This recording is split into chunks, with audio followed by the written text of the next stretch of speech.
Today we're going to talk about product attributes. This is an important topic because it's the language of product performance and product development.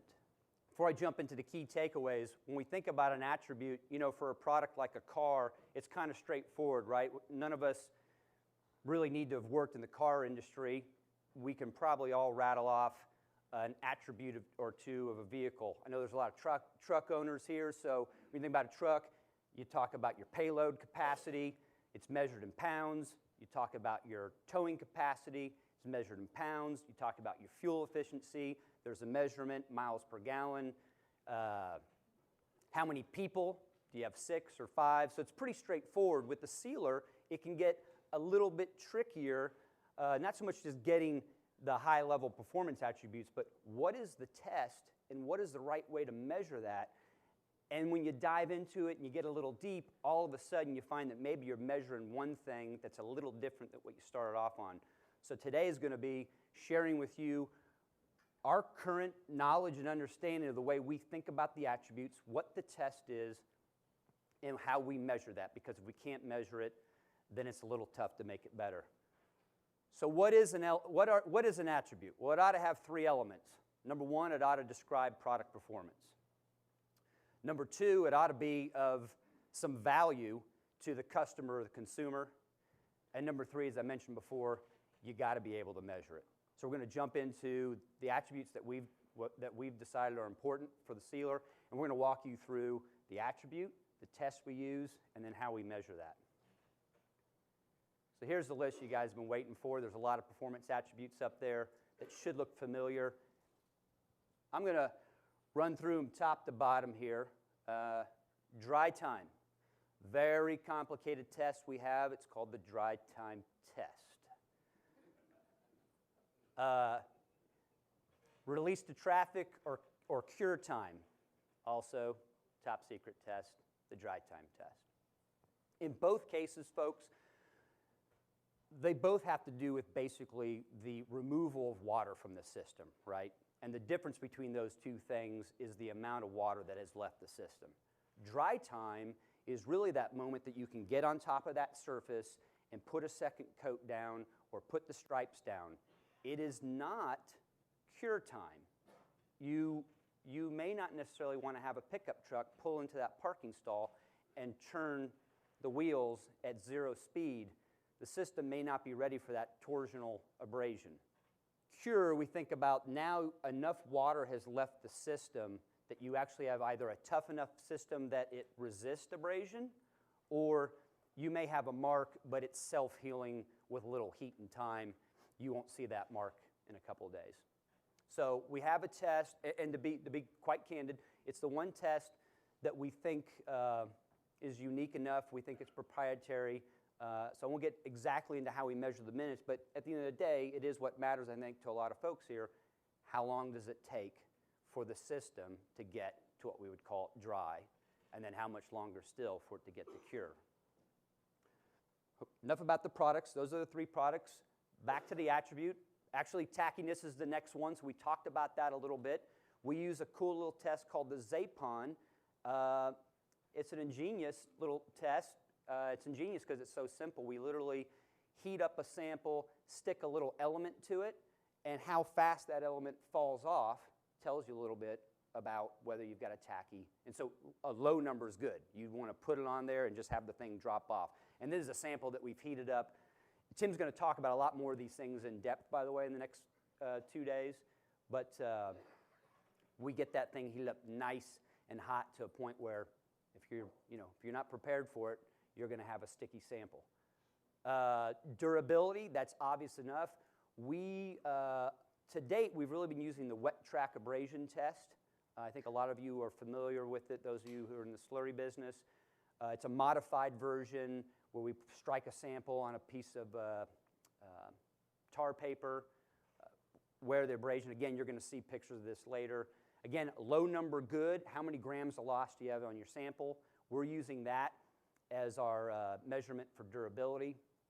And so I think we've just started doing a lot of work around permeability. In the end, I can see durability being, it's the persistence of color, impermeability, and friction.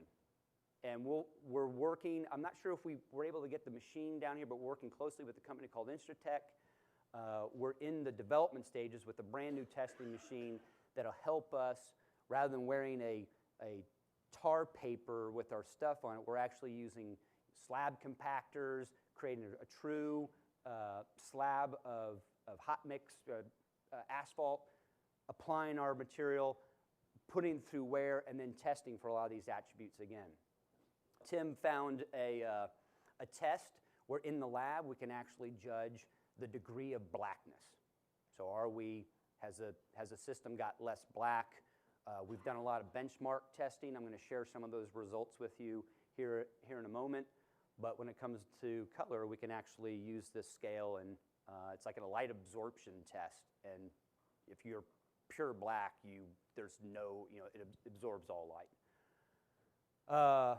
And then at the bottom, for our applicators and the guys that are licensees who are responsible for making this stuff, right? This is the stuff that is really important to you guys. Is it storage stable? Can you transport it? Can you put it in a mix tank for 1 week or 1 month? Can it go through a filter basket without losing its aggregate or other components of the mastic? And then pump stable. Can you pump it without the shear of the pump breaking the material down and either, again, problems you'd be worried about is losing your aggregate dropping out, or just through shear segregating your mastic, and you don't get a nice homogeneous film on the pavement. And so these are the attributes. There clearly are other attributes. There may be even other ones that are important we talk about, but these are the ones that when we do a new formulation, you've got to pass the test on these. So the question is, how do you determine which is most important? Well, we've talked about it a little bit. We focus on those that drive a competitive advantage. We did a pretty comprehensive benchmark study on some common competitors. I say common. These are, for most of the markets, these are what we hear from our account managers and our licensees. These are, in most cases, the most prevalent customer we're up against, whether it's Texas or Missouri. These are parking lot sealers, by the way. We wanted to be ready for this symposium, and this was not easy to put together, but clearly compared to the on-the-road products, this was a better way to try to get this study put together in time to present to you lovely people. And so what you see is the black line is Axis C1M3. Onyx would perform pretty similar to this. C2 would not, by the way. C2 at 60 degrees Fahrenheit and 85% relative humidity, C2 would not be a top performer at those conditions, which is why we don't recommend doing C2 in the shoulder season. The other thing about this is in an environmentally controlled oven, which means it's dark, there's no sun, which means the pavement or the surrogate for the pavement temperature is identical to the ambient. So you have 60 degrees on the pavement, 60 degrees in the air, 85% humidity, and then Tim went to great lengths to build a chamber around it so that the air wouldn't even flow through the chamber. So this is also zero wind speed. We're pretty proud of our performance. Not only that we're the fastest, but what is really interesting is you look at the slope of ours, it's pretty well linear, right? Which means whatever rate we're doing, Axis is presenting water to the surface at a pretty consistent rate so that air can do whatever it does that's the same for any sealer, right? The sealers differentiate one another by how fast they present water to the surface as they set. Once the water's on the surface, you guys can all go out to the internet, you can find the equation for water evaporation. It's based on 4 key variables. And I'm talking about once you just have water on the top, you have the air-water interface. It is the surface temp, which is the pavement temp. If you guys have an IR gun, you can shoot it and know that number. It's the air temp. Look at your phone, everyone has air temp. Wind speed and relative humidity. If you know those 4 variables, you can plug them into equation and you can know to the minute how fast a puddle of water of any given size is going to dry. And so the race to drying fast and curing as well is how fast that system can move the water out into the surface to be wicked away. I'm not sure if you guys paid attention to the second best performer in that dry time, but I thought I'd go ahead and share you the wet track because that's our durability surrogate. You know, if you want to dry fast, you can just start with a sealer that has less water. You can put a lot more solids. The thing about solids, right, anyone who's been in the business long enough, solids typically cost more than the water. So what kind of solids are you putting into your system?